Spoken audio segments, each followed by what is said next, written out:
병만 씨가 딸한테 잘했던 건 맞아요. 예뻐했어. 그런 성향이 아닌 사람이 어떻게 저렇게 예뻐할까? 저는 그래서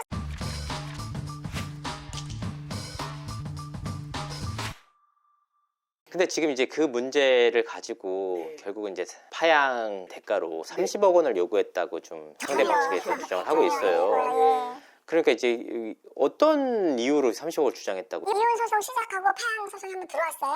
아주 나쁜 얘기를 하면서 차라리 좀 부탁했으면 생각했을 텐데, 그러니까 이제 이 재산 거 마무리해야 되는데 거기는 하고 싶으시니까 변호사들끼리 뭐 어떻게 좀 할까요? 뭐 이렇게 하는데 재산 분할 포함해서 그럼 이렇게 해서 응하는 조건이라는 걸 제가 봤어요. 어떤 서류가 있더라고요. 거기 복잡하게 뭐는 내주고 그 재산 분할이에요. 그래서 끝에 파양 조건에 응하는 걸로. 그러니까 그것까지 포함해서 한번 표현을 하신 게 지금 18억 뭐 어쩌고 하는 것 같은데 그 18억은 파양 돈이 아니고요. 재산 분할해서 뭘 내주고 어쩌고 하는 그 포함 얘기인데, 근데 저는 나중에 좀 사과를 받고 싶은 그런 마음. 나는 억울한 이용을 당하고 이렇게 공격을 했는데 좀 부탁해 쪽으로 해서 생각을 해보는 게 아니라 10살짜리 도둑처럼 취급을 하면서 그걸 누가 사랑했어요? 그럴 사람이 없잖아요. 난 100억을 줘도 할 마음이 없었어요. 본인들이 그런 식으로 하는 걸 내가 응할 수가 없었어요. 그러니까 그때 당시 변호사가 한번 논의했던 내용을 가지고 통칭해서 그때 이제 권리 포기에 대한 대가로 30억 원에 준하는 수준이기 때문에 30억을 요구했다고 하시는 것 같거든요.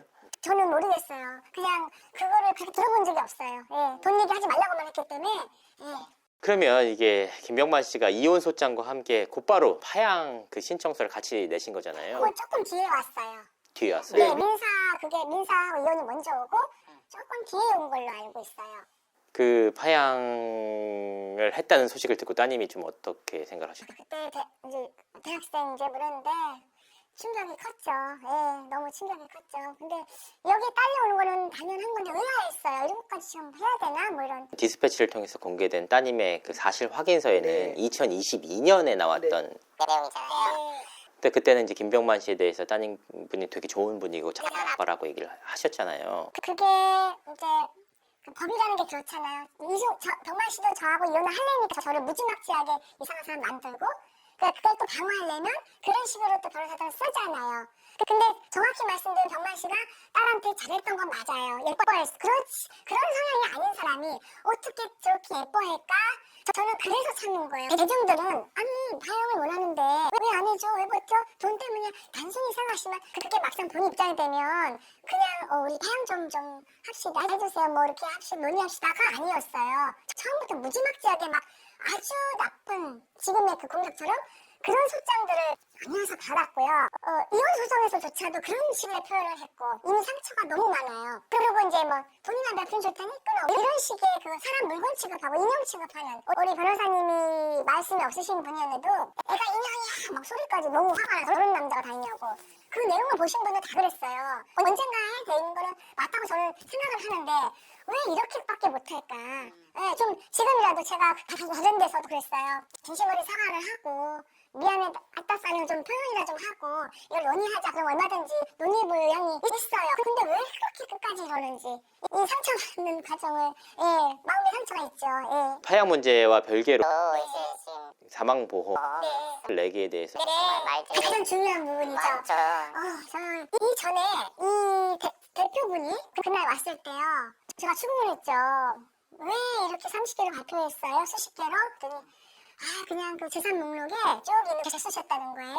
설명을 그래서 해줬어요. 여기 보시면 제가 표를 만들었는데 이게 김병만 씨가 가져온 거예요. 가져오고 이거 나중에 좀 자기가 들다가 또 없앤 거. 그럴 때 이게 김병만 씨 명의를 가져온 거. 이거 제가 보기에 정신이 한 1, 2억밖에 안 돼요. 이분의 위치에 너무 모자르죠.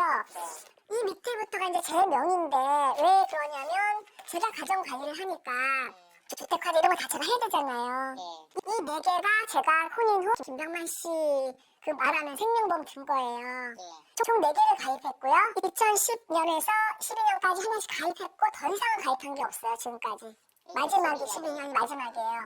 이것들은 뭐냐면 생명보험사의 저축이고요. 여동생이 있는데 여동생이 해외 거주자예요. 그래서 전 부탄에서 저 걸 관리에다 그 2개가 있어요. 그 동생 거 2개 이렇게 있고요. 연금 해서 연금이 저희 배 병만 씨 300 해서 그걸 들은 거예요. 그게 500이었고 자동차 보험 내 전기라고 4만 원짜리 돈이 모자라니까 이런 거 못하니까 하나 들고요. 주택 실손이 다예요. 이게 전체예요. 근데 이거를 수십 개라고 지금. 김병만 씨의 동의 없이 네, 그래서 보여드릴게요. 이게 다 이 FC 세 분이 4개를 드린 거거든요. 이거예요. 하시라기에서 다 받았어요. 직접 KBS 가서 얼굴 보고 한 분은 언더라이터까지 같이 그 언더라이터면 대충 조사하잖아요. 개콘 끝나고 기다려서 인사하고 설명하고 깎아내고 웃고 다 하신 분들이에요.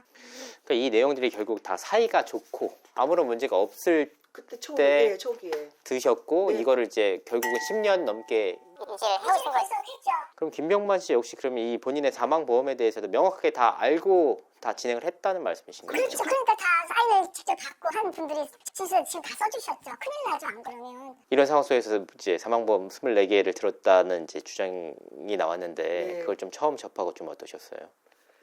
기가 막히고 이렇게 나는 그게 금방 이렇게 제시하면 될 줄 알았는데 그 댓글 보니까 정말 이 은혜, 제 은혜. 그럼 이게 얼마씩 내는 거예요, 각각? 10에서 20 뭐 이 정도죠. 아, 1, 20만 원 내는 거예요? 그러니까 우리가 600에서 500이 연금이고 여기 이 100에 모든 게 포함돼서 나갔어요. 그러니까 4개 합쳐도 100만 원이 100만 원이 남지 200이 200이 안 됐어요. 밝히게 된 계기가 있으시다면 제가 그냥 좀 참으되고 고마운 부분도 있었고 지난 일이 고해서 그냥 묻으려고 했는데 결정적인 시작은요. 작년에 이혼 기사를 3년 살고 응원하는 사이다 이렇게 나왔어요. 저는 안 나길 바랬어요. 동료분 보니까 재혼할 때 나더라고요. 언제 이혼했어? 그거 조용히 정말 그렇게 하긴 한데 인원도 없이 확 내버렸어요. 무슨 의도인지는 잘 모르겠는데 근데 이게 판결문 아니고 맨 처음에 그 말도 안 되는 소장 갖고 다니면서 이렇게 우리를 보여주면서 3년 살았다고 거기서 이제 약간 화가 났고요. 그래서 참았어요. 근데 1년 지나고 지금 이제 저번에 4인용 주택에 나와서 1년 살았다. 내가 이혼을 맨날 요구했는데 거부했다. 이거에 이제 완전히 화가 났죠, 제가. 단 한 번도 살면서 이혼에 단 한 번도 그 다른 기사 첫 기사에 이혼의 입자 그거 정말이거든요. 저 그래서 무슨 증거 이런 거 많이 모았겠죠. 그런 사이가 아니었어요. 물론 좋은 관계를 얘기하면서 폭행을 같이 언급할 때 좀 말이 안 되기도 하겠지만 후반으로 가서 이렇게 주워갖고 ABC만 알던 사람이 막 변해가고 막 그러던 사람이 좀 점잖해지고 책도 보는 사람 정말 그런 사람으로 대학원도 가고 그걸 지켜보잖아요 제가. 그래서 저는 내가 잘 참고 해서 그 사람이 그것만 고치면 괜찮겠다는 게 있었기 때문에 그러니까 사람들은 왜 참고 살았어? 돈 때문 아니야? 쉽게 말씀하시지만 내가 이 사람 그거만 좀 하면 좋은 면도 있잖아요. 그래서 그거는 내가 참아왔고 사람이 됐고 근데 배신감 느꼈죠. 어려운 시절에 만나서 고생도 하다가 잘 됐는데 그래서 버림받는 느낌이죠. 그렇게 해도 이제 그냥 내가 아기를 못 낳아주는 미안함과 우리 애한테 잘했던 그 두 가지로 나도 할 말이 없다. 아기가 없으니 나는 노력했지만 어쨌거나 그러다가 아까 말씀드린 그 두 부분에서 나중에 제가 그 사연이부터 그렇게 해서 자극이 돼서 안 되겠다. 왜냐면 살면서 누나 고마워 돈 많이 모아서 고마워 참아줘서 고마워 무수히 됐다는 얘기들거든요. 근데 하루아침에 그렇게 돼버리고 그래서 이걸 잊었나? 그러니까 안 알렸는데 저기서 저렇게 막 방송에 나와서 우리를 왜 언급을 하냐고요. 맨날 있는데 자극을 받죠. 그러니까 거짓 막 1년 살았다 3년 살았다가 본인은 쉽게 얘기하지만 그럼 저는 지인들을 많이 잃었어요. 친구들은 알지만 어정쩡한 지인들은 어머 그럼 2017년 어떻게 어디 간 게 거짓말이네? 그렇게 생각하고 연락을 안 해요. 그 사람 말을 믿고요. 얼마나 타격이 큰데요 그게. 이혼을 안 하시고 네. 하셨던 이유가 있으시다면 제가 재혼이다 보니까 그걸 실패하고 싶지 않은 마음이 있었고 동환 씨가 저를 굉장히 좋아했어요. 본인도 하자고 본인이 저희 집 앞에 와서 많이 쫓아다녔어요. 그 반대로 생각하시잖아요. 내가 뭐 여가 생각을 하는 사람이라 그게 혼인이 뭐 맞지 않다고 생각했는데 너무 많이 진짜 공주대죠. 맞아요. 왕비대죠. 너무너무 사랑해주고 위해주고 근데 이게 딱 헐크로 변하면 너무나 무지막지한데 그럼 이거 헤어져야 되나? 이런 생각하면 그걸 무마할 만큼 너무 잘하죠. 그래서 그것이 꼭 물질이 아니고요. 소소하게 그 기사에도 나왔죠. 나는 꼬막탕을 좋아해 그러면 그 유명한 사람이 꼬막탕 봉지 검은 걸 들고 집에 들어오고 김병만 씨에게 전하고 싶은 말씀이 있으시다면 이제 이렇게 하지 않았으면 좋겠어. 이렇게 동환 씨는 힘 있는 사람이잖아요. 유명하고 저는 저하고 딸밖에 없고 뭐 치매 걸린 놈, 뭐 해외에 있는 동생 그거 없어요. 그 둘이서 이렇게 이런 걸 모든 걸 막아야 되고 저를 하지 말라는 소리죠. 살 수가 없는 상태로 만들어놔서 이렇게까지 밟아야 하나. 뭐 이게 회복이 되나요? 이제 그만 좀 하셨으면 좋겠어요.